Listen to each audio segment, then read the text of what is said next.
Woke up. Wake you up. Wake that ass up. Program your alarm to Power 105.1 on iHeartRadio. I like what y'all are doing because you're authentic. And it has impact, and people hold on to some of these gems. Y'all made your mark, man. Made it. Hey, bro, I'm on Breakfast Club. I'm feeling like I've made it right now. I love you guys. You guys are family. People watch the Breakfast Club for news and really be tuned in. Your interviews are quite challenging. Yeah, somebody gotta do it. It's like I watch y'all show in the morning. Like you guys are the voices of the morning. DJ Envy, Jess Hilarious, Charlamagne the God. Everyone just kept telling me to prep for this. It's getting crazy, scary, spooky, hilarious. Crazy, scary, spooky, hilarious. This is your time to get it off your chest. Keep calling. 800-585-1051. We want to hear from you on The Breakfast Club. Hello, who's this? Yo, good morning, Charlamagne, DJ Envy, Me-Day. Me-Day, what's up? Peace, Me-Day. Get it off your chest, brother. Hey, Charlamagne, I got to talk to you for a little bit. Yes, sir. Why you had to get felt up by Asian dudes at the nail salon? He likes it, too. You see, we went back. Listen, all I said was that when I'm in there sometimes getting a manicure, one of the guys that work there, he'll come up behind you and give you a little shoulder rub, and it was cool. He liked and you it. get into it. And it's fine. But the weird thing was that you was like, oh, I don't want Envy to show up so he don't see it. No, what happened was don't catch you slipping. No, what happened was last time I was in there, Envy's wife and his daughter was in there, and then I saw homie lurking, and I was like, man, don't come rub my shoulders right now, because I didn't want them to go back and tell Envy, because I know they would have made it weird. Hey, yeah. Go ahead, keep telling yourself that, man. Hey, I love the Breakfast Club as a staff, record label, and as a crew. But you know what this crazy though? Why like football players, basketball players got male therapists, physical trainers that rub them down all day. I tell one story about an Asian man giving me a shoulder rub, and now I'm questionable. You always been questionable, so that's not the thing. So You've always been questionable. It's not like one time you've been questionable. Hello, who's this? Shay. Hey, Shay. Hey, Shay, what up, though? Get it off your chest, mama. Good morning.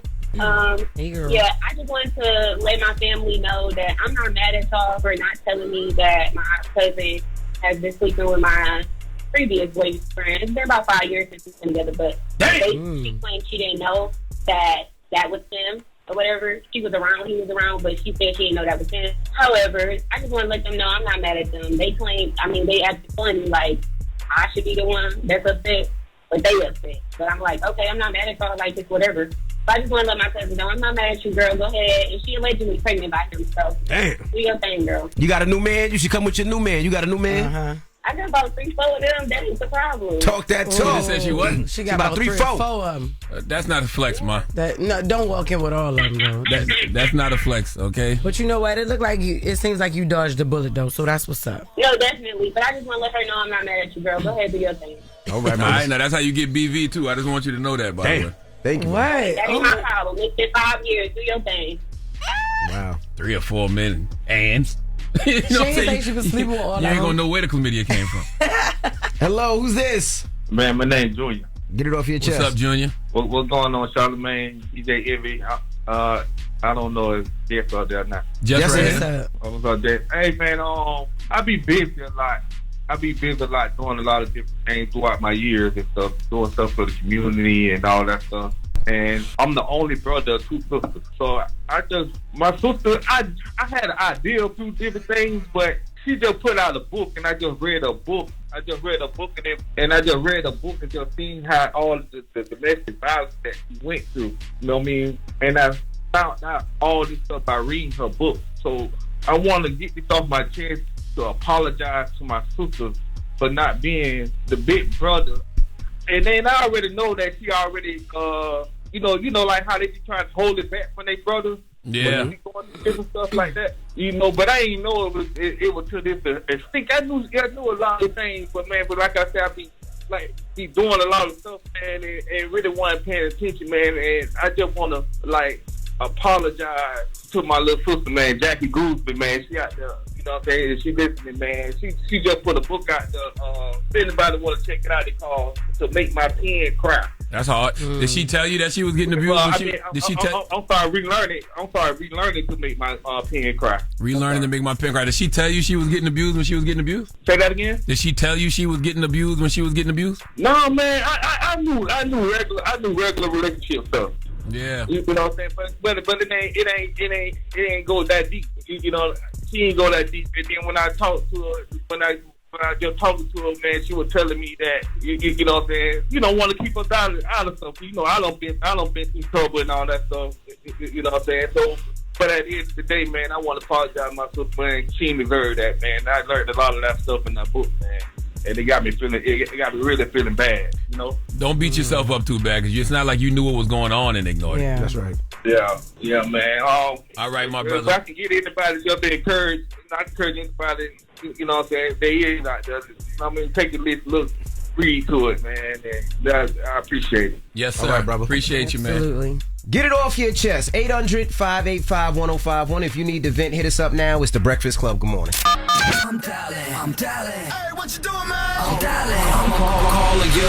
This is your time to get it off your chest, whether you're mad or blessed. 800-585-1051. We want to hear from you on The Breakfast Club. Hello, who's this? Good morning. I'm going to remain anonymous. Right. I don't know why y'all do this on the radio, bro. We can can't see you. You can say my name is... Okay, my name is Carl. What's up, Carl? Get it off your chest, brother. Yeah. Hey, look, man, I'm down here in Charlotte. I wanted to talk about these ICE raids and stuff, man. So I work in construction, right? And it's crazy. You know, it's majority ran by Republicans, construction industry, right? So you got a lot of white guys and stuff that are running this, man. You should see how much of a panic they're in because nobody's showing up on these job sites, bro. I can imagine. I don't even know who the hell he got working on his ballroom. Right. So like you talking like full trade. So I was on a job yesterday, and he's got steel erectors scheduled to come in to start putting up steel, like the actual structure of the building, but the whole team of steel erectors called out or didn't show up. You know what I mean? And now they're all in a panic, and I'm like, y'all voted for this, man. Mm-hmm. Hello, who's this? Hey, what's going on? This is Jay. Jay, what up? Get it off your chest, Jay. Man, look, I just want to get a Breakfast Club a shout out, man. You guys really have been there through some tumultuous times, you know, from the elections to the scandals to the drama, and you guys have just kept us just in the zone, man, with your entertainment, your humor, you know, your adverse thinking. You know, everybody as a collective, and I just think that's huge and it's important, especially for our mental health, man. So some of us don't even have anywhere to turn to talk about our feelings or how we feel, and it's just good to have that outlet, you know. Thank you, black man. I appreciate you guys. We appreciate you, We Jay. appreciate y'all, man. Thank you. Thank you. The Breakfast Club is America's front porch. You come sit on our front porch any morning. Get it off your chest. 800-585-1051. If you need to vent, call us up right now. It's The Breakfast Club. Good morning. Morning, everybody. It's DJ NV, Jess Hilarious, Charlamagne the Guy. We are The Breakfast Club. Loren LoRosa is here as well. And we got a special guest in the building. Yes, She's indeed. back, ladies and gentlemen. Mel Robbins. Welcome. Hey, it's good to see you. How you feeling? Good morning. I feel great. How are you doing? Blessed, black, and highly favored. This is your first time in this studio. You were here in 2021 when you had the High Five Theory. Yes. But now, millions of books later, #1 podcast in the world right now. Yeah, round of applause. Yes.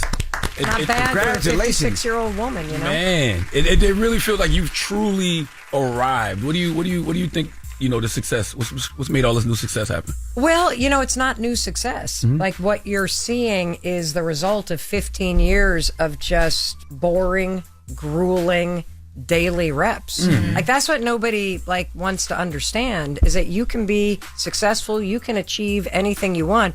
You just have to be patient. You have to get up out of bed every single day and put one foot in front of the other. You got to be willing to do the things you don't feel like doing in the dark when nobody's watching, and when you think that it's not going to happen for you. That is what it's about. It's about just consistent small moves, being patient. I mean, there were so many times where I was just like, am I ever going to get out of debt? Wow. Is anyone ever going to notice? Like, am I ever going to get invited to the Breakfast Club? Like, when is somebody going to notice? I'm sure this wasn't your spot that you wanted. Well, no, but seriously, you kind of sit there because, I mean, every one of us have had those moments, whether you're putting out music or you're starting a YouTube channel or you started a business, And it's so easy to look around at what everybody else is doing and think that you're losing some race in life. The real game is with yourself. Right. Can you keep going? Can you say to yourself, and this is kind of how I would keep myself going in those moments, I would say, I refuse to believe that this is how the story ends. I believe that at some point, all of this work is going to pay off. I don't have to know how. I have to believe that it will. And if it hasn't yet, it's not meant to yet. There's some lesson, there's something I'm being held for that I don't know what it is, but if I choose to believe in this moment that things are going to get better, that things are going to turn out for me, that all this hard work is going to pay off, that trying to be a better person is going to pay off, at some point I will look back on my life and say, oh, that's why it didn't happen then. Oh, that's why it took longer. Oh, that's why. Either you weren't ready or God, the universe was holding you for a different moment. And so, a lot of people ask me, what is this moment about? I think it's about 15 years of ridiculously hard work becoming a better person. I think it's about 15 years of just chipping away at getting out of debt and doing better in my marriage and being a better mother and getting control of my emotions and my mental health, chipping away at building a business. And I truly believe that I was being held for this moment. Like this 1,000% is my legacy. Well, let me ask you a question, Mel. You talk about the reps. Yep. For you, it worked out and successful and great. What about that person that is just not good? Right? That rapper that is not good. Like he's trying. That podcast person that is doing the podcast that is just not good. Like, and everybody thinks they're good. Good to anybody. Yeah, well, I don't believe that. But when do you stop? Because you're a 60-year-old rapper, like, you know what I mean? Or maybe. Why can't there be a 90-year-old one? See, maybe what the rapping is for is maybe it's not about rapping. Maybe there is something that you're doing when you are rapping and nobody's coming that is teaching you a lesson about patience. Maybe what it's doing is teaching you to believe in yourself when nobody else does. And every time that you show up and nobody's there, every time you post a video on your YouTube channel that only your uncle and your son are subscribed to, every time you post, you're basically saying, you know what? Screw the world. I believe in myself. I'm doing this for myself. And so for me, when you give the example of like the person who's a rapper is just terrible. There's lots of people out there doing stuff. They're just terrible. What I love is that they felt called to do something. I don't care if they felt called to do it because they wanted to make more money. I mean, hell, I was working 5-6 jobs back, 15 years ago when we were $800,000 in debt because I needed groceries on the table. I needed gas in the tank. And so motivation to be safe and to make money or because of your ambition, that's a beautiful thing. But at some point you're going to go, I'm not that good at this.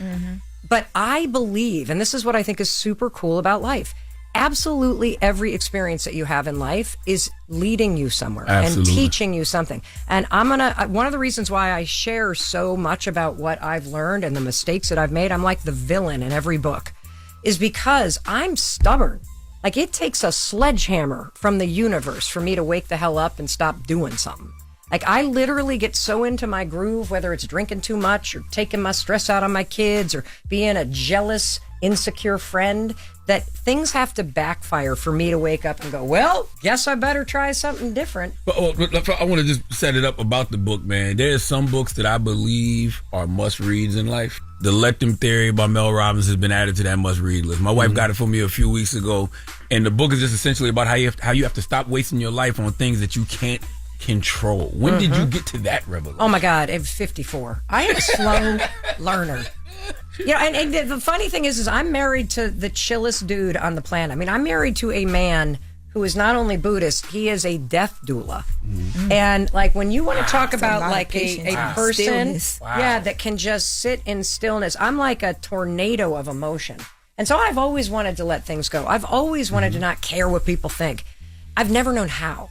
And see, when you're stressed or you're easily offended like I used to be, or you have a lot going on, it is very hard to not get wrapped up in what other people are thinking and doing. It's very hard to not let what your kids are going through stress you out. And so, I've been trying to do this forever. I mean, this is not a new idea. The Serenity Prayer is the Let Them Theory. In fact, I sat down with Dr. Martin Luther King III and his wife, Andrea, and they both said, we write about it in the Let Them Theory. They both reflect on the fact that this concept that you have to give up control in order to gain control. That your power is in your response, that this is part of Dr. Martin Luther King Jr.'s legacy, because your response is what dictates who you are. It's not what's happening out there. It's how you respond to it with your thoughts and your actions and how you process your own emotions. And so I did not know this until I was 54 years old.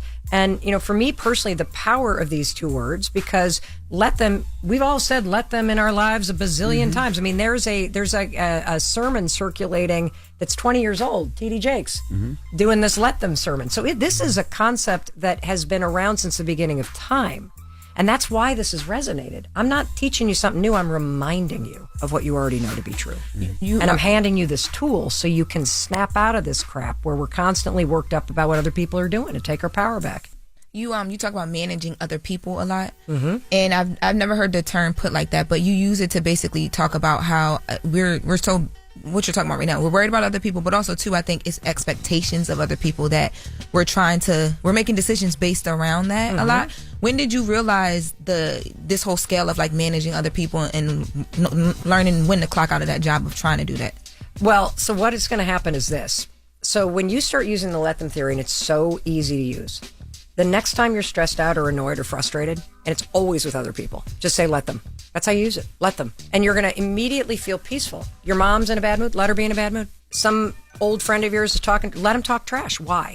You're not allowing it. When you say let them, you are reminding yourself, there's one thing in life I can't control. It's what other people say, do, believe, feel, and it's not my job to. So when you start saying let them, and you detach yourself from the responsibility of having to manage somebody else, something interesting happens. You realize, oh my God, I've lived my life in reverse. I actually live my life giving time and energy trying to manage what other people think. I have kept myself in a major or in a relationship or in a situation because I'm afraid to disappoint my parents or my friends. I mean, how many people keep drinking or like keep going out at night when what they really want to do is launch a business? And so they don't take the weekends to work on the things that they want to work on because they feel like they don't want to disappoint their friends or people are going to talk about them. That's you giving power to other people. Like another way that we give power to other people is we, get so focused on the headlines that we gaslight ourselves into believing that you have no power. It's complete garbage. Of course you have power. And so when you start saying let them, it's sort of this revelation where you're like, oh my God, I spend so much time and energy worrying about other people. I spend so much time and energy letting them stress me out. But is there a level of like when that becomes easier versus harder? Because like when you were just talking, I thought about Michelle Obama. Yes. In the podcast, one of the podcasts she did this week, she was talking about how she realized she was doing a lot for other people, not thinking about herself, and she started making decisions for herself. So she's going places she wants to go and do things she people wants to do. People don't like that. They don't, and they think she's divorced because of it. Yeah. But it's like she's Michelle Obama, so it's hard for her to. Like, the noise is it's a lot louder for her. Well, of course, but whether or not you pay attention to that is within your control. Whether or not you look at your phone, and we're all guilty of it, whether you are Michelle Obama or you're just going into your middle school, whether or not you give attention to the gossip, you look for the gossip, you mainline it, that is within your control. If you say, I can never, ever, ever stop somebody from lying about me, from making up stuff about me, from, saying whatever they're going to say. So why on earth would I spend any time and energy managing it? That's right. And then you go, let me. This is the second part of the theory. Once you say let them think negative thoughts. Let them make up all kinds of crap. Because if you know you're not getting divorced, what do you care about these idiots saying? What do I tell Let you me all the remind time? myself that I know the truth. And when you know the truth about who you are, you don't think about other people. When you live your life in a way that makes you proud, you don't think about other people. Mel, I tell them this all He told me, you told me to read her book. And I was like, and I already had the book because I think Eddie had given it to us a minute ago. I was like, oh, I got the book. And furthermore, you got it. It will change your damn, I'm telling you, it will change your life because. But you have to get to that stage, right? Yeah. Yes. Because It's it took me a while to process. get to that stage. It took you a while to get to that stage. He think he was born that way, and I don't think that's true. No one I is used to be a born that way. sociopath. So I've never truly cared. Right. But then even when I started to care, I realized things like the Serenity Prayer, little simple things that you saw sitting in your grandmother's house, you realize that is absolutely the truth. God grant me the serenity to accept the things I cannot change, courage to change the things I can, and the wisdom to know the difference. And the easiest way to let go of what you can't control is just realizing you never had control to begin with. And here's another thing that's really important. This is why you're going to love it. Is that what'll start to happen when you say let them? Is it's not that you're allowing people to do bad things. They're already doing bad things. You're recognizing that it's not your job to manage other people, because this is a book that's about power and control and peace. Then you say, let me remind myself how I respond to things actually is where my power is. So do I give this any time and energy or not? Do I double down on just living my life in a way that makes me proud of myself, which is where your power is? And the thing that also changed me dramatically is I couldn't believe how much stress I felt and how I was bracing all the time. And when you start to say let them and you release that kind of obligation to make other people happy or to make everybody know that you're not divorced or that everything's okay, or like just let them think whatever they want to think and live your life in a way that makes you proud, you're going to get all this time and energy back. And what I love about this is when you're less stressed and when you're not bracing all the time, because you know your boss is narcissistic. So why on earth would you walk into work assuming that today's going to be anything other than what it already has always been? Let them be who they are. I love the managing stress chapter. And in that chapter, you say you can't control how other adults behave. And stressing about it diminishes your power. You'll never reach the full potential of your life if you continue to allow stupid things or rude people to drain your life force. Can you explain on that? Yes. So the two most important resources that you have in life, time, energy. That's what you got. How you spend your time, where you put your energy, it actually determines your experience of life. And that's why I say, if you have this experience right now where you're exhausted and overwhelmed and nervous and you're not like feeling like you can ever have time for yourself or your goals just aren't clicking, you're not the problem. The problem is all this time and energy you spend dealing with other people. And so let them is a boundary that you draw where you start to recognize, okay, I'm going to let other people think and feel and do and have their opinions. And I'm going to let them be disappointed. I'm going to let them misunderstand me. And I'm going to let me really take that time and energy back and pour it into working on myself and staying in my peace. And what I found is that when I'm less stressed, which I am because I'm not allowing stupid stuff or other people to stress me out, I'm actually a better person. I make more money because I can use my brain instead of being in fight or flight. I don't like vomit on my kids, my emotions. Like I used to be the kind of person that would come in at after work and be yelling at everybody or mad at the dog for crying out loud. And then I'd be like, I'm sorry, it was a bad day at work, stressful day at work. What did the dog say back? Yeah. They kind of do this and then they come back and they're really nice because they literally, dogs don't like punish you for that. And it's so sad that I used to leave the worst of me for the people I cared about the most and then blame it on the stress of the day that, by the way, when you use the let them theory, you have control over whether or not this stuff gets to you.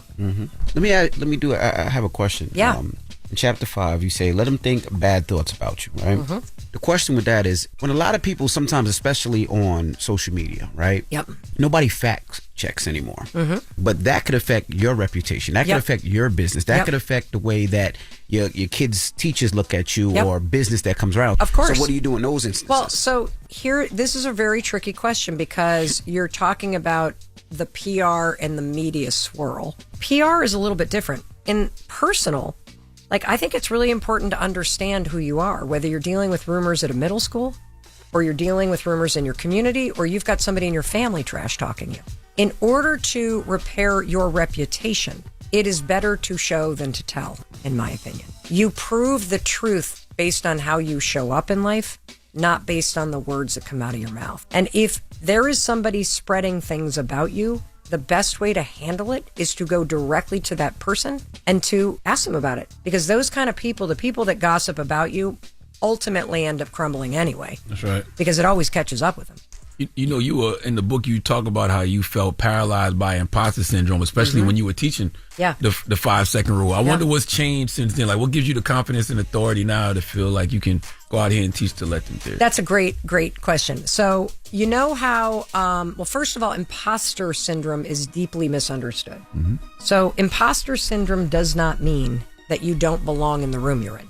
Imposter syndrome means you actually want to be in the room you're in, and there's skills or there's experience that you need to gain in order to dominate in that room. Imposter syndrome is actually not self-doubt, it's ambition. And so... Explain that a bit, because it's always been said the other way. Yeah. And so if you really think about it, if you walk into a room and you don't feel imposter syndrome, it's because you don't want to be in that room. You don't care what people think about you in that room. If you walk into a room and you feel a sense of imposter syndrome, it's because you care about what people think about you in that room. It means your ambition wants you to succeed in that room. I was like push to stay sharp because you're trying to, okay. And also like, hey, I want to actually succeed around people like this, which means what are the skills I need? And what I started to understand, and I think it explains a lot about why I am who I am, is that we're all the same. Everybody is dealing with the same stuff. Yes, it's easier if you have more money and more resources, but at the end of the day, everybody's got a family member that they're worried about. Everybody has ambition they're not tapping into. Everybody has things that they want to pursue in their life, and they're kind of letting themselves down a little bit. Everybody struggles with a little bit of uncertainty and anxiety at times. Everybody has hopes and dreams and feels a little discouraged and overwhelmed. And when you start at a baseline that people would love to thrive, and people thrive when they can, and if they can't, I believe it's because they're discouraged, or there's some skill building or some experience or, some mentorship that's missing. That's it. But that you're built to thrive. And so when you really start at that baseline, like, I make it a practice, by the way. This is one thing that'll change your life. When you go into a public bathroom, 2 things. I always leave the space better than when I found it. I always... You clean up public bathrooms? It depends now, Mel. No. Literally, that's why I don't go into that stall, but okay. I literally, no, just hear me out. That's a let them. I gotta let. Because if somebody especially women, if somebody destroys a seat, pees all over it, and then they leave, that is a human being that is so disconnected from the interconnection of the human experience. You are leaving that for another person. And so making sure that you don't leave your mess for another person, making sure that you just kind of wipe down the counter. And then here's the second thing. If there is a human being cleaning that bathroom, please look them in the eye and say thank you.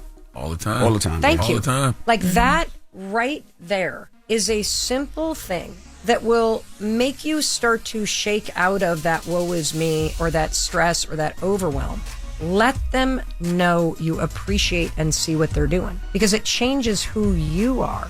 And then you start to see all day long that there are, I can't look at you because I'm going to cry. People are just walking around disconnected. And the power of starting to be the one that wakes people up. Hey, I always get an elevator. Hey, how's everybody doing? It's shocking how we have gotten so far away from that sense of community. And there's actually research around this. They call it either weak ties. I call them warm connections. Those people that you see in the building every day that you say hello to. The person that's walking the dog that you know the name of the dog in your neighborhood. These relationships matter because they make you feel human again. When you feel the impact from what you're doing with your book and the Let Them Theory, like you just got emotional, not even just about your impact, but just talking about just change in the world. How does it make you feel? Like, do you take a moment just of gratitude and be like, because I saw all the tattoos in the book and I was like, that's so fire. It's hard to make people actually believe something that's not tangible. One of the things that, for me, I spent so many years hating myself and feeling like I was a really bad person. And when you get stuck in life, it's easy to think you're the only one. And so I'm just literally on a mission to share whatever I can share and give people access, just like you guys give people access to incredible thinkers and experts and resources. Your work is reaching somebody halfway around the world that doesn't even have a toilet in their house. And how incredible is that? And if I can save anybody the headaches and the heartaches that I caused myself or the people that I care about because I didn't know any better, I didn't know what the problem was, I didn't know how to change myself, I didn't know how to push through the emotion, that is a life well lived. Why did you hate yourself, though? Because you can't do anything about what you don't know. Oh, my God. We don't have time. I literally, like, from the amount of cheating I did when I was little to the undiagnosed anxiety or the undiagnosed dyslexia and ADHD and how that created tremendous anxiety, to the way that childhood trauma impacted me that I didn't even realize was impacting me. Like, it's just chronic. I just did not think I was a bad person. And there's a lot of people walking around that have 100 times more negative thoughts than they do positive ones. Mm-hmm. And a lot of people develop a habit of being very self-critical. It's never enough. Like, you're never going to make it. Like, you're always so stupid. Why did you do that? Either because that's how they were talked to when they were little, or because it's this like almost protective thing that if you beat yourself up first, you're going to catch it before other people do. And I got to a point, and this is an important thing. The only thing you need to make your life better is one decision. How I'm living my life right now and how it feels no longer works for me. That's all you need to know. If you can have the courage to say that to yourself, you now have tipped the first domino, because you've made a decision that you want to change how your life feels. You made a decision that you want to change how it feels up here. And for me as a mom, like, your kids absorb the way that you treat yourself. Mm-hmm. And so having two daughters that I started noticing, my God, why are these beautiful young women picking themselves apart? Well, because I do. Why are they so hard on them? Because I was so hard on myself. That's how they learn it. And so I don't want them to do that to themselves. And, you know, the thing I was going to share that's made a huge difference for me is that I keep the impact front and center. And so we send an email out 5 days a week. There's a person on our team whose job is to assemble all of the things that people are saying all over the world about the books and the podcast, not about Mel, but about what you learned. And I'll tell you, every day there's 20 to 30 of them. And just the other day, there was a person who talked about how he was a stepdad and the relationship ended and those stepkids were his life and he didn't want to be here anymore. And somebody started to share the podcast with him, and he would go and take a walk every morning and listen to the podcast, and it started to give him a sense of hope. And now he uses the let them theory. This is a person that actually works in like a police operations control center. Never in a million years would I think this is somebody that's listening to the Mel Robbins podcast or listening to this kind of conversation. But it goes to prove that everybody wants to do well. Everybody wants to thrive. And you know when you're not doing well. You know when you're not thriving. The problem for most of us is just kind of feeling like, I don't think this could change. And the fact is, of course it can change. If you've ever been happy in your life, you can be happy again. If you've ever been proud of yourself, you can be proud of yourself again. If you've ever forgiven somebody else, you can learn to forgive yourself. And, you know, also, God doesn't call the qualified. He qualifies the called. And you've been called, Mel Robbins. I feel that. I love you, man. I love you, too. Wow. That's right. Well, we appreciate you for joining us. Thank you, Mel. Thank you. All right. Well, it's Mel Robbins. It's The Breakfast Club. Good morning. Morning, everybody. It's DJ NV, Jess Hilarious, Charlamagne the Guy. We are The Breakfast Club. We got a special guest in the building. The icon living. Dawn Staley. Welcome back. How you feeling? Thank you. I usually come back when we win the championship. We lost this year, so thank y'all for... You're always invited. Don't you start that. Yeah, don't you start that. You're always invited. Well, the new book, Uncommon Favor, is out right now. Basketball North Philly, My Mother, and the Life Lessons I Learned from All Three is out right now. How are you feeling? I'm feeling great. I mean, my friends have received their books, and they have nothing but, like, great things. Like, my cup runneth over. They had you all over the place yesterday. Yeah, they did. I gotta give you a shout out, and you sparked the conversation. So many people have asked me to write a book, and I'm like, right? But it came from so many different people, and then when I came on the show in 2022. Yep. We talked about it, and you kept the conversation going. You're real persistent with it. Mm-hmm. You know, that's what I'm attracted to most. Is like somebody that actually is persistent. Yeah, persistent and know the process. Like you knew the process. I don't know if you knew my story, so to speak, but you knew enough to know that, you know, this book will be received well, and I appreciate that. Well, people like you don't come around too often, Don. Like, you're a once in a generational just person, you know, and you really learn that when you read the book, not even just as a coach, but as a basketball player, but more so as a child of Philadelphia, man. I mean, I had fun. Like, the process was fun. It's liberating. It is, you know, you don't really know how you're going to be received, but every person, like, I'm actually waiting for a critic. Like, I'm waiting for somebody to say what didn't go right in the book, and we have yet to get to that point. And one of my friends was, listening, had a long road trip, listened to the entire book yesterday. And she was like, I'm in tears, I'm laughing. Mm-hmm. I get it, like the leadership part of it, the emotions that are in the book. And it's me, so some of it is emotional me, some of it is just, I'm able to just get it out because I remembered most of it. Mm-hmm. And I had to call on my siblings to kind of fill in the gaps. But it's me, like it's so me, it's so relatable, it was an easy process. Mm-hmm. So was it therapeutic at all to do it? No, it was just natural. It wasn't it was natural. And I think sharing my story is just relatable to people. It's not like, I don't think it's overdo it with the accolades. Yeah. It's like the accolades are intertwined, and everybody's accolade won't be like Olympian and national champions, but on a certain level, like if you graduate high school, it's relatable. If you graduate college, it's relatable. If you can pull yourself out of the projects of any city, it's relatable. Right.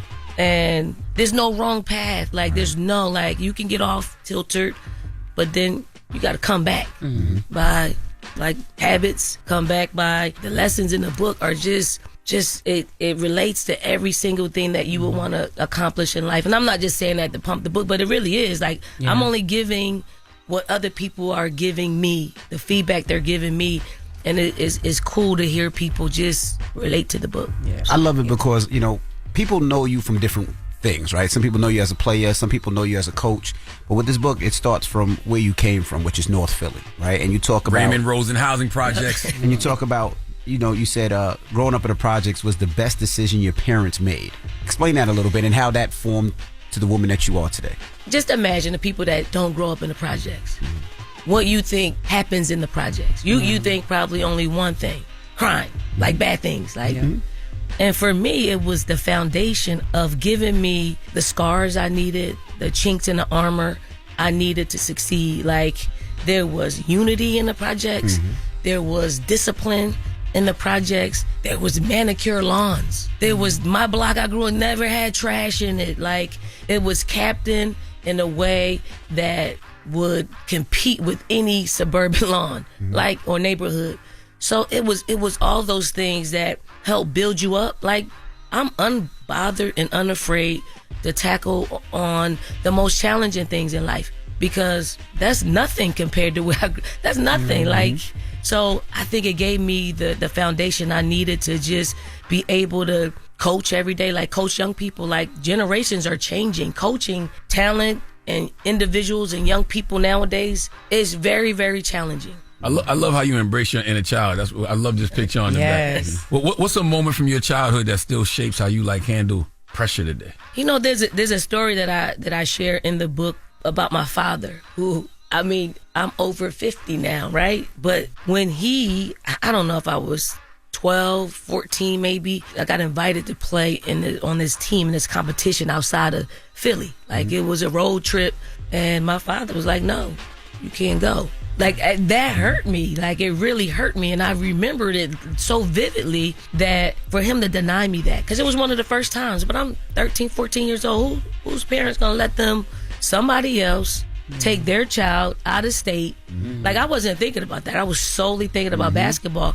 But it was one of the experiences that drove me. I didn't like my father for that. I didn't like him for the parental decision that he made. But as I'm older now and reflecting on and writing the book, I need conflict. I know that about myself, that I need conflict. Everything can't be comfortable.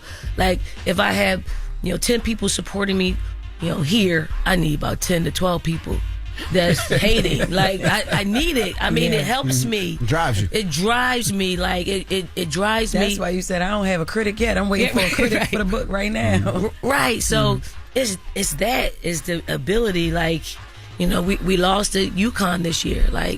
The critics are saying I can't coach. I didn't understand that. That pissed me off so bad. I'm that's what they say. But I'm okay, well, but again, everything that I've needed in my life, failure, success happens to me. It's uncommon.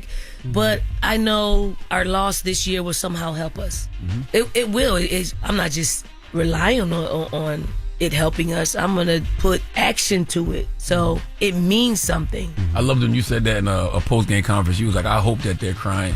I hope that my players are crying. I hope that it hurts. Because that'll make them be better next year. Yeah, I mean, the most growth takes place when you're uncomfortable. The most. If you're comfortable all the time, and I've said this as well, like, parents really don't want their kids to feel what they felt, like pain. And I'm like, I want them to feel the pain. I want them to hurt. I want them to be uncomfortable. And I love them enough to allow them to sit in that space. Because not for long, but they need to fight their way out of it, because nothing's going to be given to them. I don't like that place. I don't like to feel that. So I fight like hell to try to not feel that by prepping, by doing everything I need to do to not feel that. It's almost like when you grow up in the projects and you grow up in poverty, you don't want that anymore. Like, you don't want that. Once you've lived and you've earned a certain keep, you want to keep that, because you want to change generations in your family, and I hope I'm able to do that. You seem like you've always been a natural born leader, like throughout your whole life, even when you was a child. So it made me wonder if coaching never entered your life, where do you think your leadership would have shown up instead? Oh man, that's a hard question. Like, I'm competitive. I probably would have been a losing gambler. But trying like heck, I don't know. I mean, I love kids, so my work would have been with kids, and I'm glad that coaching found me. Like, I'm glad somebody saw something in me that I didn't see in myself. I didn't see coaching. I didn't want to coach at all, and I don't know why, because I had great coaches. I had great people in my life that challenged me, that were good at it. But when I had coaching friends, the only thing they talked about were their teams and basketball. And I'm like, yeah, this is what I do every day. I do this every day. Why would I want to talk about it every day? Why would I want my life consumed with it? And here I am, 25 years later, like loving it. Like, I'm doing what I'm supposed to be doing. And when you're able to live out your passion, it's the most beautiful, liberating, and incredible experience. Like, I know my players really get something out of our relationship. They do. They build character. They navigate life. But for me, I'm overjoyed when they graduate. I'm overjoyed on draft night. I'm overjoyed when they're able to see their hard work produce what they wanted. Like, even if they don't make it to the league, they're equipped with being successful with anything. And like, seriously, that does something to my heart when young people are able to get what they're supposed to do. You know, you talked about your players. You got a lot of success stories from your time coaching at the University of South Carolina. But in the book, you make it no secret that A'ja Wilson is your favorite. Well, I mean, here's why. And I've coached a lot of great players. Like, A'ja was the very first player that was the number one player in the country to decide she wanted to come play for us. And I know it was in her backyard. And we didn't look like a national championship team. Like, we never won a national championship. We had never been to the Final Four. So for her to trust us with that part of her career meant that she believed in us. She trusted us. She knew that we were going to get her to where she needed to go as far as still being the number one draft pick, like 4 years later.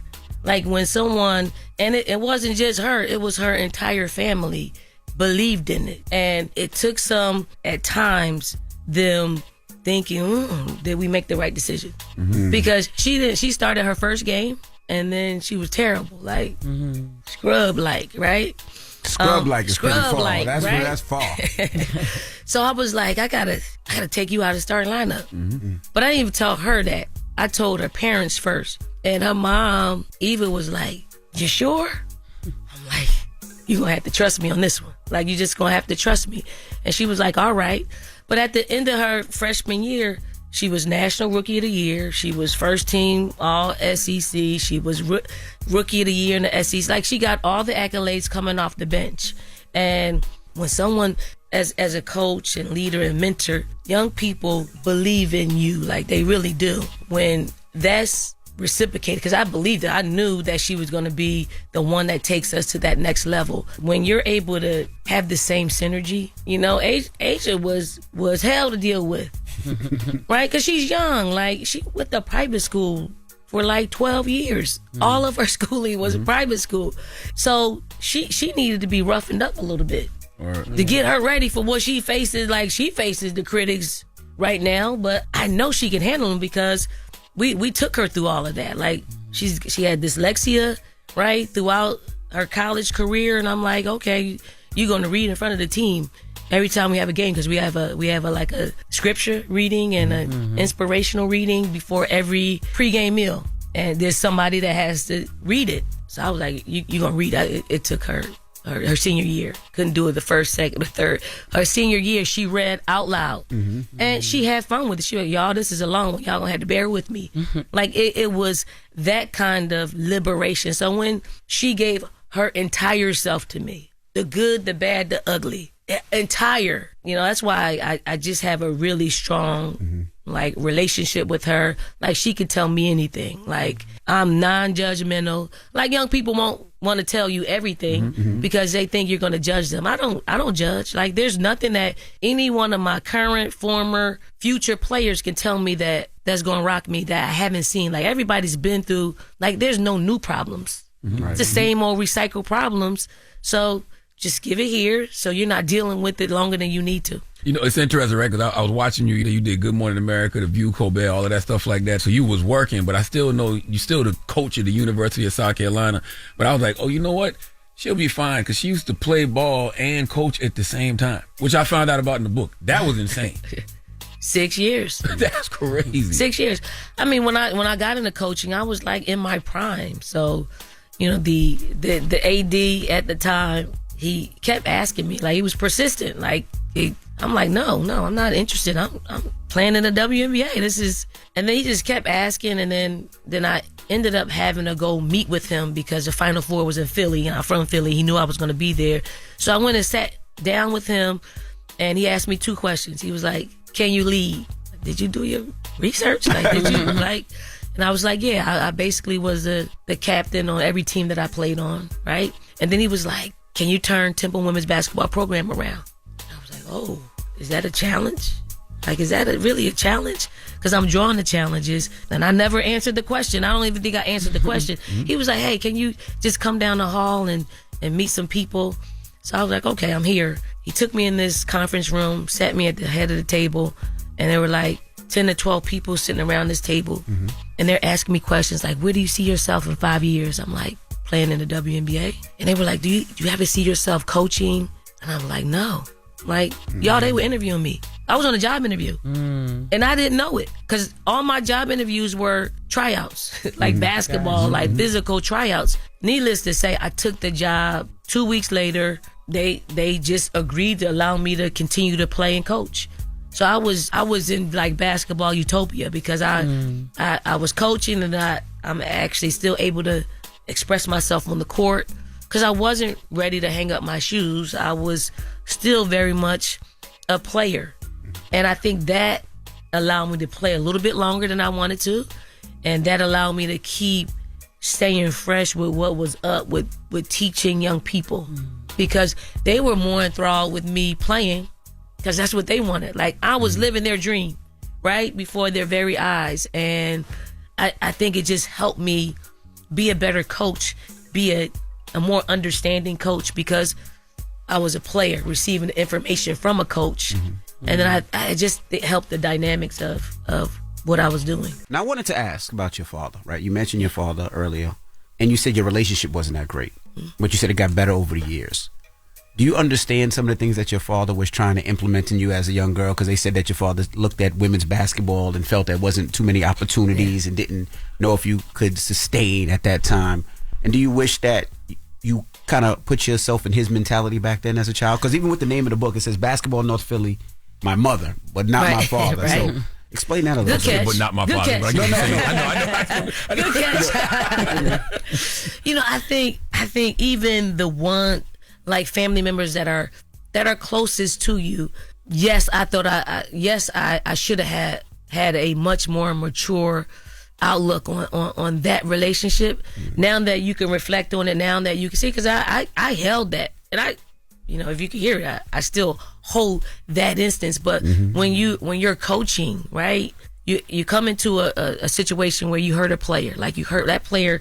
That was like probably 12 years ago. I hurt that player. Like it drives me to not hurt other players. And I wasn't mature enough or savvy enough to handle that at 12 or 13. So I do think it's helped me be a better coach.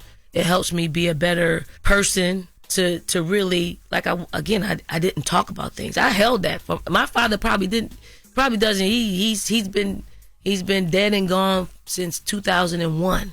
Like, I don't even think he really knew how much that hurt me.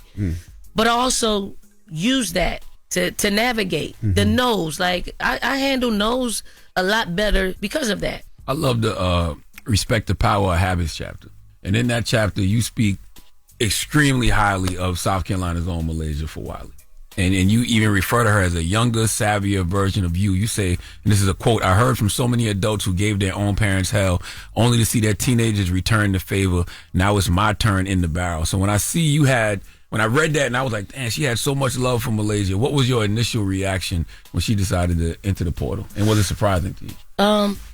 Surprising? No. I think, being in this space, you become to expect the unexpected, right? I still have much love for Malaysia, like much love. Like, I want her happy. She and her mom came in. She said, "I think I'm going to get into the transfer portal." So I'm like, okay, well, you think or you know?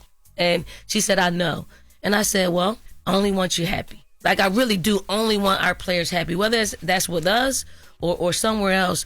Just be happy. And I told her, don't look back. I know it's probably going to be hard to not look back to see, you leaving your hometown and all that. I said, don't look back. Like, you made this decision, just go forward with it. And don't look back. You're always going to be a Gamecock. You're always going to be welcomed here. I wish her the best. And when I say that, people probably think, oh, no. But I do. Like, I really do. Like, because what's for us is for us. What's not is what's not.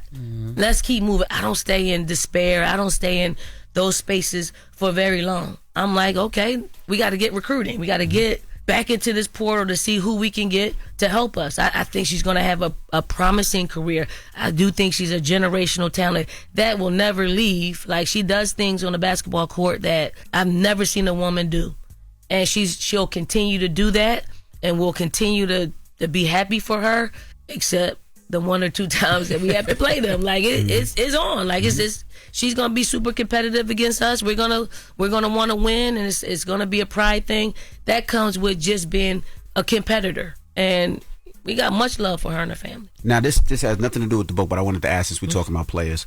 The WNBA has taken a huge jump in the last couple of years, and I love it. My daughters love it. My sons love it. What do you think what's going on in the WNBA where it seems like they're pitting, Caitlin Clark against Angel Reese, right? Kind of what they did in NBA back in the day, but it was more teams, right? I guess maybe not teams. It was Magic versus Bird, this one versus that one. But this one, it just seems very personable. So what are your thoughts? Like, even the other day with that foul, and they called it a flagrant foul. I don't necessarily agree, but what are your thoughts on it? Well, I think the officiating has a hard job. That's one. To decipher whether or not that's a flagrant one or not.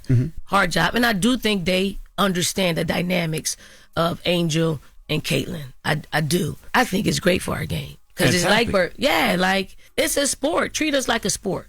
Don't treat us anything other than being a sport. It happens in every sport. Soccer, basketball, football. It happens in every sport. So let it be.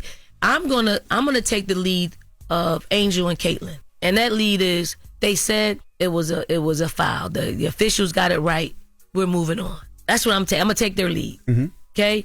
I think it pulls people in. I do think there are new fans that haven't watched our game and they really don't know. So they're only singly focused on Caitlin. That one part, right? Right? So when you're that, and that's their idol, that's who attracts them. But I just hope that they'll open their eyes to the rest of the talent that is there. Like, the product is incredible. And it's in high demand. We played Caitlin in the national championship last year, right? 20 million, topped off at whatever it topped off at the most. I know they saw us. Like, I know they saw us. I know they saw us have an undefeated season. I know they saw Camila Cardozo. I know they saw Ashlyn Wax. I know they saw Tessa Johnson have an incredible career or day. I know they saw Malaysia do some incredible things. Like, So open your eyes up to seeing outside of Caitlyn. Well, not even outside, included, because she's a part of it all. So, you know, I'm looking forward to the next time they play too. I'm gonna be glued in, just like everybody else. Yes. I want to go back to that chapter, respect the power of habits, right? When you talk about Malaysia, it is with such reverence. How do you balance disappointment as a coach with support for somebody like her who just wanted to make a decision for herself? If a young person is going to speak on what they deem is good for them, that's half the battle. Mm-hmm. Like, half the battle is to be able to speak up. And you know how hard it was for her to do that? Like, really hard. Mm-hmm.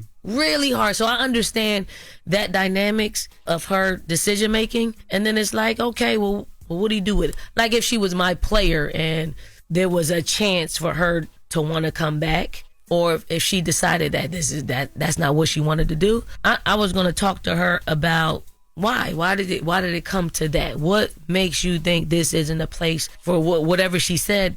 We would go from there.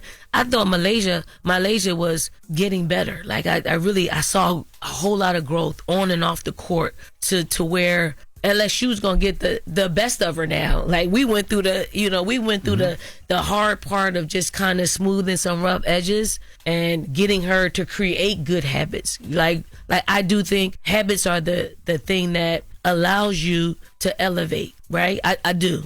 So I think what we've given her and what she's given us will allow her to have much better days, much more consistent days than she had with us at her next stop. Well, thank you, Don. New book, Uncommon Favor, Basketball North Philly, My Mother and the Life Lessons I Learned from All Three is available everywhere you buy books now. Go get it. You are guaranteed to learn something. That's right. You are an icon living, Don. We appreciate your presence on this earth. We thank God for you. Thank you. Absolutely. Thank you. Appreciate Sean y'all. Staley, it's the Breakfast Club. Good morning. Damn, he hard, dude. It's time for Donkey of the Day. I ain't trying to be Donkey today no more. They should be embarrassed by what they already did. I'm not making these people do these things. Called Donkey of the Day, and it really caught me off guard. Damn, Charlamagne, who got the Donkey of the Day today? Well, Jess Hilarious, Donkey of the Day goes to a 20-year-old New Jersey man named Edward Kang. Yes, like the Conqueror, Kang. Okay, he is facing an attempted murder charge after allegedly, gotta say allegedly, flying to Florida and pressing somebody who was talking crazy on the internet. In my mind, I'm all for this, okay? Because you should not be able to talk reckless from the comfort of your own home and not get approached about it, okay? That's the problem with the internet. People think they can say any damn thing because they never got punched in their face for saying any damn thing. Well, Edward Kang is a gamer, okay? And he is now facing an attempted murder charge after flying to Florida and attacking a fellow gamer with a hammer over an online dispute. Let's go to First Coast News for the report, please. There's some things that make you say, what in the world was he thinking? That's reaction after 20-year-old Edward Kang flew from New Jersey to Jacksonville, Florida, and attacked a man he argued with during an online game called Arce. Police say Kang bought a hammer at a hardware store and then went to the victim's home in Fernandina Beach around 2 a.m. Sunday. The door was unlocked, according to investigators, and the victim was playing a game in his room but took a break to use the bathroom. Once he opened the door, he noticed the suspect standing with a hammer raised in the air in an anticipated strike position. The suspect was wearing all black, gloves, and a mask. This is the hammer Kang used in the attack. The victim fought back, and the victim's stepdad was awoken by the sounds. He then helped the victim hold Kang until police arrived. The suspect asked our deputy, how much time in jail do you get for breaking and entering an assault? And I would say, Mr. Kang, it's going to be a long time before you play video games again. Burn. Okay, more details. If you're wondering, Edward Kang told his family he was going to meet a friend he met years ago through the online video game Arce, which will no longer be accessible in the United States because of a declining number of active players. So he flew from Newark to Jacksonville, went to a hotel near the victim's home, purchased a hammer and a flashlight at a hardware store. I'm shocked he just didn't buy a gun. Okay, Florida don't require a permit to buy a gun, nor is there a permit that exempts any person from the background check requirement. So the moral of the story is you could have bought a different type of hammer, Edward, but thank God he didn't. Now, how did he get the Addy? I don't know. This sounds to me like the other online gamer must have dropped the location because he thought he couldn't be touched, and Edward King said, stop, hammer time. Now, I'm going to tell you something. This is very ninja-like, and when I say ninja, I'm not using that as a substitute for the N-word. I'm talking actual ninjas, like Teenage Mutant Turtles, like a person skilled in the Japanese art of ninjutsu, okay, wearing all black gloves, black mask, sneaking in the unlocked doors, waiting until dude got up to go to the bathroom, and then attacking him with a hammer. Now, the victim was the same age as Edward King, 20 years old, and he was, as you heard, he was able to wrestle Edward to the ground. The stepfather woke up, and they were able to take the hammer away. Florida, I gotta say, man, y'all getting soft. Okay, y'all letting people fly from out of state to Florida armed with nothing but a tool, breaking in y'all houses, attacking y'all, and nobody getting shot? I have zero remorse for individuals who break into other individuals' houses. If you are bold enough to break into my sanctuary of peace, then guess what? You will rest in that peace. Okay, I don't care how old you are. I'm not asking for no damn ID when you break into my place of residence for any reason. You break into people's houses when they are at home. You deserve to get whatever comes with that, even if it's death. Now, you heard the sheriff say they asked King what his motive was, and he allegedly told deputies that the victim is a bad person online. Well, guess what, Edward? You have grown to be a bad person in real life.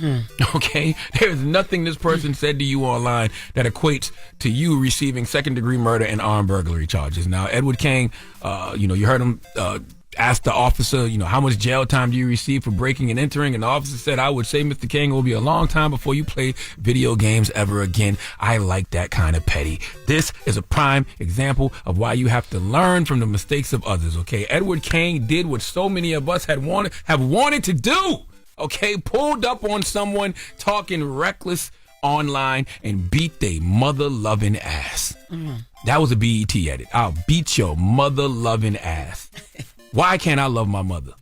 Even though it may sound good, I'm going to roll up on him and beat his ass at the end of the day. It's not good. Okay, this 20-year-old has a second-degree murder charge and a burglary charge. And, Sheriff Bill Leeper said this incident serves as a stark reminder of the potential real-world consequences of online interaction. I don't encourage behavior like Edward King, but I understand it. And I truly believe folks should talk to people online the way you do in the real world, because you just never know.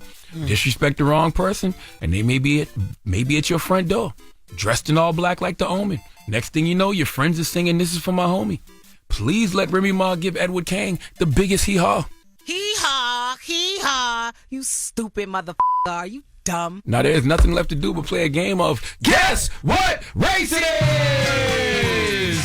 Edward King, 20 years old, from Newark, New Jersey, flew from Newark, New Jersey to Jacksonville, Florida, and beat up a man who was talking spicy online. DJ Envy, guess what race he is? Damn, it's a tough one. Let's go black. That's why? Tell me why. Okay. Because he was dressed in all black? Why? No. Because sometimes you push people too much, and you said Newark, New Jersey, so I figured Newark is predominantly black, right? Mm-hmm. He flew out there and beat the guy's ass. Okay. Well, I figured he's black. Okay. Jess Hilarious. Edward King, 20 years old, flew from Newark, New Jersey to Jacksonville, Florida, and beat up a man who was talking spicy online. Jess Hilarious, guess what race she is? Asian. Oppan Gangnam Style. Last name is Kang. And then Newark has been gentrified, still being gentrified. I don't know if it's being gentrified that much. Is it? Excuse me? I don't know. You don't know.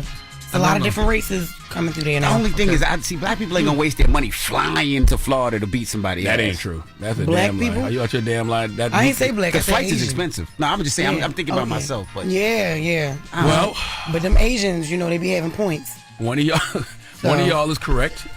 One of y'all is dead wrong. Okay. DJ Envy, you are dead wrong. Jess Hilarious, you are absolutely correct. Edward King is Asian.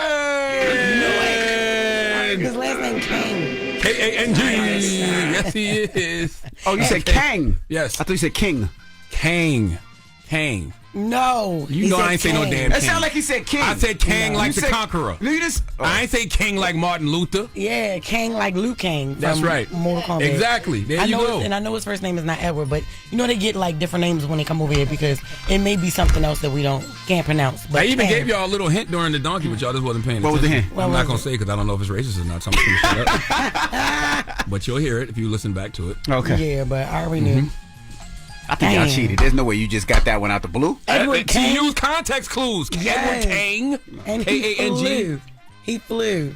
All right, I'm gonna play Family Feud with you then, because you know the clues. All right, It's the Breakfast Club. Good morning. morning everybody. It's DJ NV, Jess Hilarious, Charlamagne the God. We are the Breakfast Club. Loren LoRosa is here as well. We got a special guest in the building. Come on, man. Another cultural icon. We having a week of cultural icons, bro. Yes. AI, Allen Iverson, Come on, Bumper man. Chuck, whatever you want to call him, Mr. 757. He's in the building. New book, Misunderstood, is out right now. That's right. Allen Iverson, ladies and gentlemen. Good morning. How you feeling, man? Good. Life be life. It's same fight, different round. Mm-hmm. Before we start, how much time we got? As much time What as do you you want, need? brother. What you mean? Because I don't know where this is going to go. But look, man. Friends. All right. So I know, what type of, I'm just meeting Jess. But, you know how you get to know somebody from afar and you can basically kind of tell what type of person they are. Mm-hmm. You know what I mean? Obviously, I've known you since I was in high school. Mm-hmm. And big fan of you, bro. Friendships, man. It's hard. Because when you think about your friend, obviously, you can't choose your family members. Mm-hmm. You know what I mean? You're born into that. But your friends, you feel like y'all got so much in common with each other and you have so much love for them because, they kind of like basically a reflection of you or you got the same type of things in common or whatever and you just grow to love them like family. They become, the guys become brothers and your homegirls become your sisters. Mm-hmm. But it's rough, man, navigating through that. You know what I mean? I know how much I love my family, my friends. I got so much flack when I first got into the league. You know what I mean? It was the entourage. Absolutely. Bringing your homeboys from where you from. You trust them so much. You love them. You want them to go on the ride with you. You want them to take this journey, through it. It's new to me. I've been poor my whole life and then snap of a finger, I'm rich and famous. And it's a lot, you know what I mean? So you want to have so many people around you that you love and you trust, you know what I mean?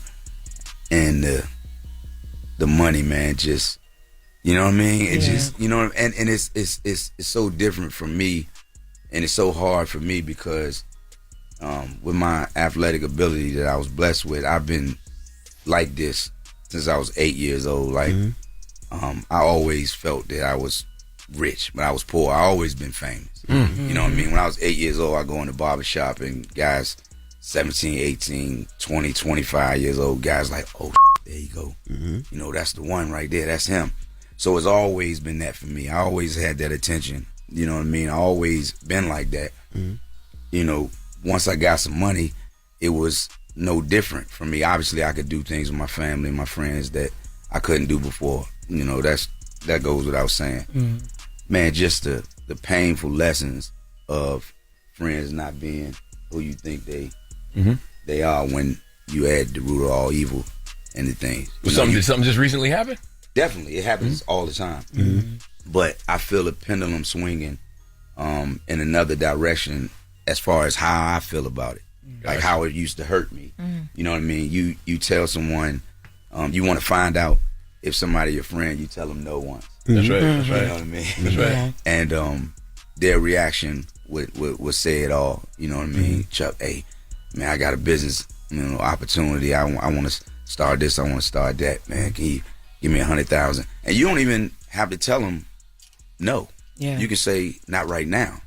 Later on. But these are the same people you pay their rent, pay their over the years child support. Pay your mom rent. This, that, lawyer fees. Yeah.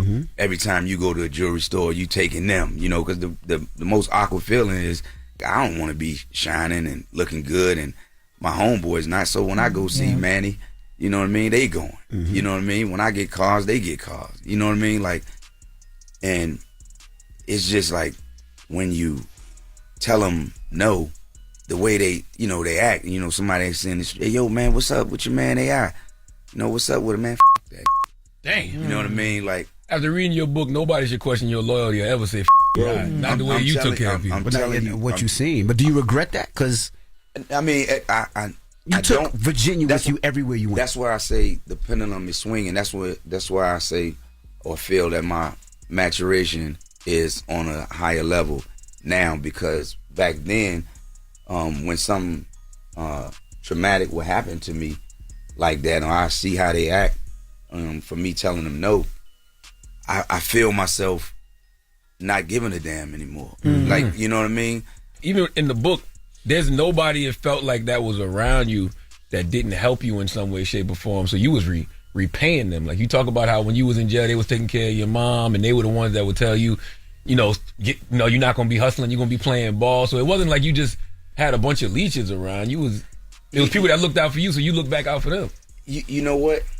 If I look out for one of my homeboys, my homegirls, I don't expect you to give it back. You know what I mean? I ain't never asked for nothing back. You know what I mean? I just feel like me being the head of the snake, the perfect example. It's like me being on our 2001 team who went to the finals. I'm the killer. Everybody know that. This is the guy gonna put the ball in the basket. This is what he do. Now, what we do is compliment him. We do everything else. All his deficiencies, the things that he can't do on the defensive end of the, of the court, he's lead the league in steals year after year. But you got to gamble. And when he gamble, the Dikembe is there to make sure I'm good. Theo is there to block shots, make sure I'm good. They could do all of the things that I couldn't do, and that's what made Voltron. You know what I mean? You put all those things together, and it was me and a bunch of dogs. You know what I mean? And it's the same thing with my friendship. Yeah, he's the guy. People look at him another way, so I have a role. I have to do this. This is my part. This is what I have to do. Another thing too, and maybe this could be part of what you're feeling right now. It seemed like the whole team had a dream. It wasn't you supposed to get on in basketball. You was supposed to get on in basketball, and everybody else was supposed to make it in rap. So everybody was supposed to be doing their own thing. I didn't have the LeBron James, crew, Mav, Randy, and Rich blueprint. I didn't have that blueprint. You know what I mean? I'm like, look, we gonna get in where we fit in. You know what I mean? Like, I had one of my homeboys tell me, like, I'm going to work every day, working every day. Man, I'm supposed to be a superstar by now. You know what I mean? I'm going to work. I'm like I've had incidents like, I'm getting ready to go on the road, and it was a casino. I go to the bank, I get $50,000. They got $30,000 in large and $20,000 in 20s. And I'm getting on the plane. My man come, I give him the $20,000. He looked at it like it was something wrong with it because it was all 20s. Dang. You know what I mean? Dang. I'm like, yo, did this, did that really just happen? You know what I mean? Like, and it's like you thinking you doing what's right, but you're not holding people accountable. Right. You being a crutch for them. It's like putting a Band-Aid on something. You know what I mean? You're not stitching it up. You know what I mean? You're not stapling it up. You know what I mean? And they always feel like that. You know what I mean? But the hurtful part is the response of actually saying no.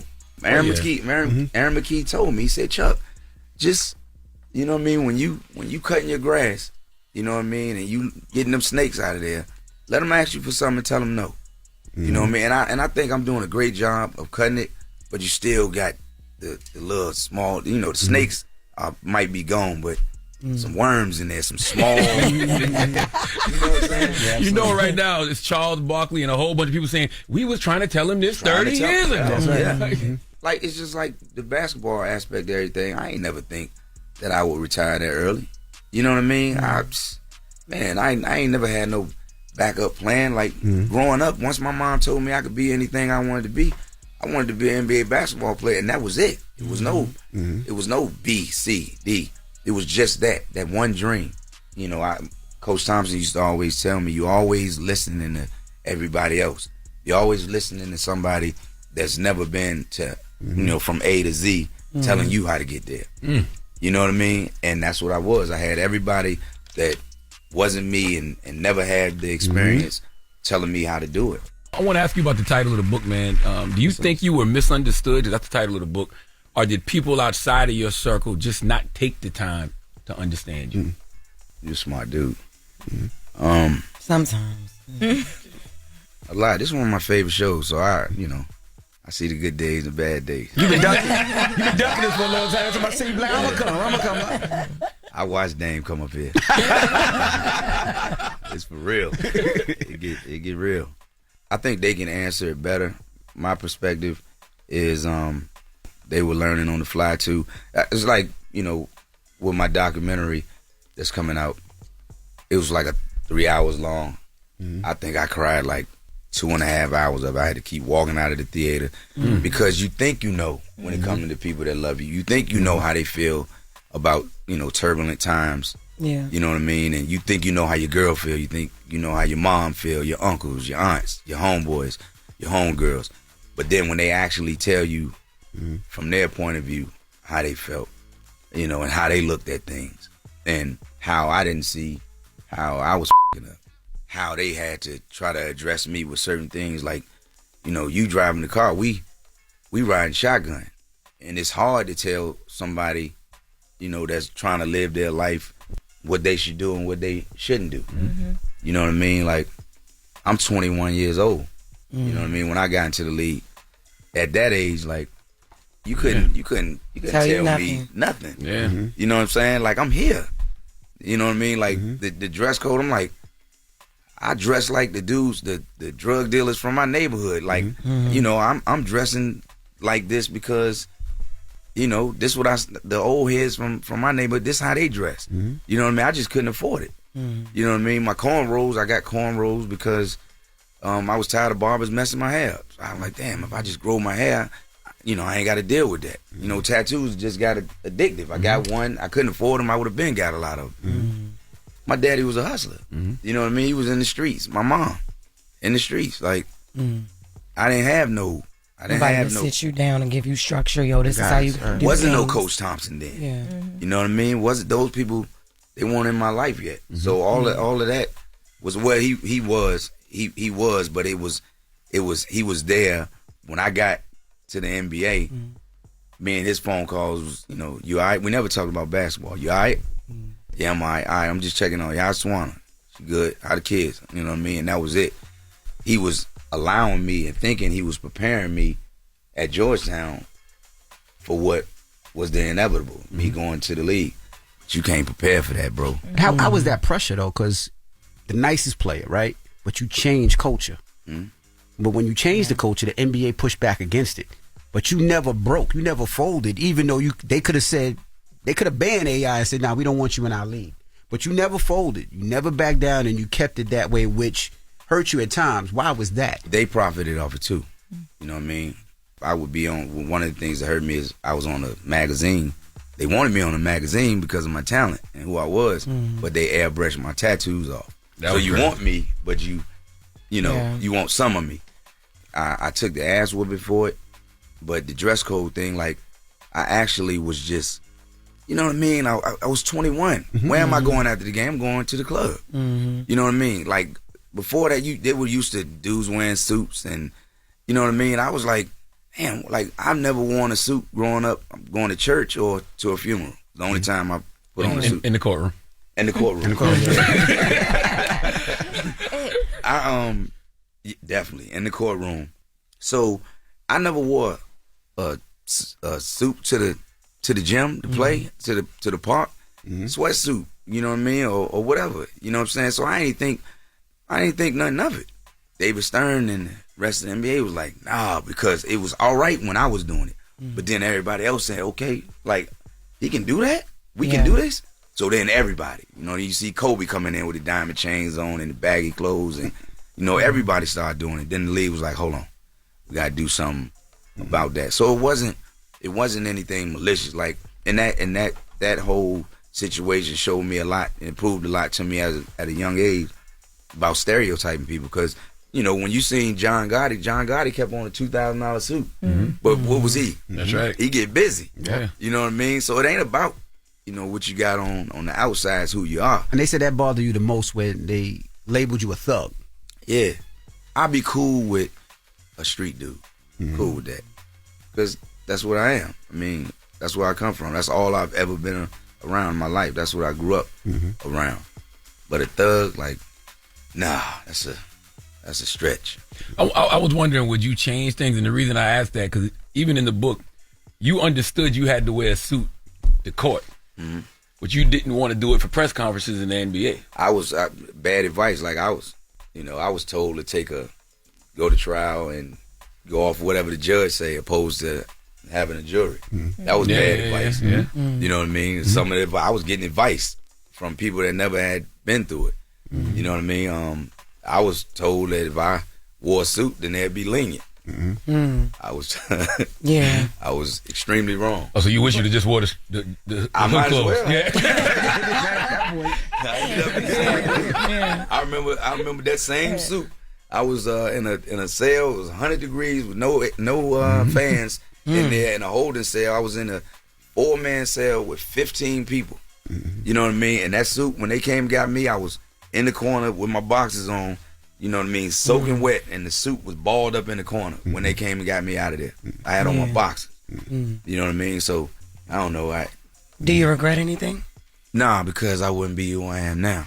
I wouldn't change anything, man, in my life. All of these experiences, even with the book, man, it's like I love, like my girl always talked to me about, why do you let, like what I started talking about in the beginning, why do you let that type of bother you? And I'm like, the practice press conference. No, just with my friends. How people, you know what I mean? It's like, why? And I don't know. You know what I mean? Like, I love the people that I love, and it hurt when they show you who they really are. Of course. Because I'm thinking you somebody else. You know what I mean? And she like, why do you stress out over stuff like that? And you different. You have a talent, and you're blessed to be able to brush that stuff off. It's hard for me. Now, my talent obviously is, legendary with hoop. But I think another blessing that I have is to be an open book, to be someone. I'm embarrassed about the practice rant. I'm embarrassed about, not really embarrassed, but it wasn't smart for me to, because I remember, people telling me, AI, you cannot take care of everybody. And I used to let it go on one ear and right out the other, like, yo, you know what I mean? I'm going to be the exception to the rule. I'm going to take care of the people that I love. Like, that's just me. You know what I mean? And I think that's why I hurt you so bad, because your heart is in it. You love these people, Absolutely. Yeah, you Superman, but you still have a heart. You know what I mean? And you like, but this is my gift. Like, this is my gift to this book, this documentary, my experiences, the turbulent, the ups and downs. Like, if one kid or one adult, whatever, read this book and they can take something from it. I have people come to me all the time, be like, yo, man, you inspired my life, man. I would have died if it wasn't for you. I would have went to jail for the rest of my life. You know what I mean? Like, you changed my life, and that motivate me. You know what I mean? Like, to give more. Like, to even when you're embarrassed, you're uncomfortable. Talk about it. Somebody might not have to go through it. You might save somebody's life. I agree. You know what I mean? Like, talk about it. Man, you was on top of the world. You had all the money. You know what I mean? All you had to do. It's easy for to tell Chuck what to do with his. It's easy for somebody to say what I would have did. Man, if I was him, I would have did. You ain't me, You know what I mean? You don't know how. I'm sorry. But do your thing. You not me. You know what I mean? I make mistakes. I'm human, just like you. I seen an interview. You gave up drinking 6 months ago. Yeah. What got you to that point where you said this is enough? It was. I'd be lying if I would say it just stopped abruptly. You know what I mean? It was situations. You know what I mean? Where's my at? You know what I mean? Like, I know I put it here. You know what I mean? It's the same thing with having certain guys around you. Everybody, when they your people know when you're drunk. Yo, just chill, man. Just give them 2 more glasses of Dom, man. Time. Hey, yo, man, I'm up right now, man. Goddamn it, I need you to, you know what I'm saying? Man, this going on, that going on, man. I need you to look out for me. Hey, man, you wait until I get this in, because when and Emmy just talked about it. When I get nice, man, we'll give you the shirt off his back. Yo, I went to sleep last night, I had $25,000 on me. You know what I mean? Man, how I got $1,200? Couldn't wait to run to the liquor store. Yo, with my sneakers, man, you gave such and such your Louis sneakers. You gave your sister your your fur coat. You can't you know what I mean? Like, and I mean that's just small compared to the real. You know what I mean? Not feeling well. You know what I mean? I mean I did all this and I was having fun last night to wake up feeling like this. You know what I mean? Then my responsibilities, you know what I mean? You missing flights and you know what I mean? I mean, it's a plethora of things, man. You just drinking. You know what I'm saying? Like I started evaluating like what good does it do for me? Yeah. You understand? Like you can have fun with your homeboys, your homegirls. You know what I mean? Without that, and I talked to God about it. I asked Him to help me be strong. I ain't go to no AA or nothing like that. Like I was like, okay, I'm not doing it, and that's what it was. And the crazy thing about it is I've been with her for 35 years. And since I was 15. And this crazy part about it is she said when I told her I was stopping that after that she prayed on it. And she said that was the only time that she ever prayed on it. Like I've said it plenty of times in the past. And she said that was the only time that she prayed on it. And I was authentic with it. As a husband, what have you discovered? Boyfriend. Y'all married for life, man. Y'all married for life. It's like divorce, not You're married for life. That in the book. Yeah. Well, I mean, we got divorced. So you married, divorced, and y'all got right back together like 6 months later or something. You said. I want this point to be made because you think I'm who I am, and I was out of control. I was out of control, and this threat was there for years. For years and years and years and years and years, and it's like the boy cried wolf. Like, whatever. I heard that before. Yeah. You know what I mean? And then it was like she got to the point where like, yo, I gotta show this. I gotta do something to show him I'm serious. Like, and that's what happened. You in that courtroom, you looking over there and you see number one right there, and you looking down at that paper, and them tears hitting that paper, and it don't say, you know, I've been Georgetown versus Georgetown, and it's been a scrimmage, or Sixers versus Sixers, and you looking at the stat sheet, whatever. I'm looking at Iverson versus Iverson. You know what I mean? And like, yo, it's real. You know what I mean? Like, did you wear a suit? Oh my God. Oh my God. And look, I really was defiant then. Okay. You know what I mean? Yeah. Like, you got me in here, you know what I mean? Like, and I had a judge. The judge was vicious. Like, I couldn't do nothing right. even in that moment, you were defiant and I guess upset, even though you knew, because you said you knew you were out of control. But so, like, in that moment, why are you defiant and upset if she's just doing what she thinks is going to help, I guess, to get you to a better spot for her? I was selfishly thinking about my demise because I know in my heart and in my mind that I can't live without her. You know what I'm saying? Like, I know it. Like, I know it. I took her love for me for granted. You know what I mean? Like, as far as she loving me so much that I felt like, you know, that she would never go nowhere. Like, this is all I've known. This is the only love that I've ever known. As far as, like, I've never loved someone like this in my life. You know what I mean? Then a lot of times, you know, all women would say, or even guys, you know, anybody that's, you know, logical about anything, how you love her so much and you do the things. And I don't have an answer for We it. never do, though. As men, we never do. We don't know why we do the dumb shit we do. So how has not drinking, and, you know, it seems like your focus is different in this time of your life, how has that made you guys rediscover each other in a relationship? Oh yeah, I'm Claire Huxtable. I mean Cliff. She's Claire. I'm Cliff Huxtable now. Like, I kind of get a feeling like I'm the guy. Like, I always felt like, you know, I was the guy she always wanted. You know what I mean? Wanted me to be. But I really feel like that guy now. Like, I feel like it's not the Huxtables around there, obviously. But like, she loved, you know, this me. You know what I mean? Because you always getting this me. It's hard to take advantage of somebody that can see shit clear as hell. You know what I mean? Opposed to being nonchalant about everything. You know what I mean? Like, you know, my homeboy says a different Chuck now. You know what I mean? I see. I see what's going on. You know what I mean? All the stuff that I used to, you know, not pay attention to. I'm paying attention to it now. You know what I mean? And I just think, you know, by me making this decision, it's so much better for not just myself, everybody around me. Right. I can help better. My advice is better. You know what I mean? Like I'm a better friend now. I'm a better family member.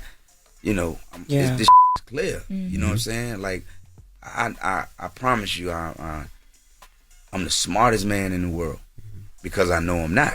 They're saying you got to rap, Yeah, but I do got one last question, man. You changed the entire culture of basketball, but to me, you changed black culture. You also changed hip hop culture from your fashion to your attitude to just your authenticity. When you see how the NBA and the world embraces individuality now, do you feel celebrated or do you still feel misunderstood? It's I get the opportunity. Like this is an opportunity for me. You know what I mean? Like all of those years you wanted to. You know, you wanted to say, nah, man, you got me wrong. Talk about it to your family, your friends, man, I'm misunderstood, man. They ain't getting it. You know what I mean? It ain't like that. And then this platform and then all the other big platforms, and, you know, just you guys give me the opportunity to come up here and ask me that I want to answer, that I want the world to know. And this book took years. You know what I mean? The documentary took years to do. I'm just happy that I get an opportunity to tell my story, or write my story, and help somebody. All I want is for people to get out of it.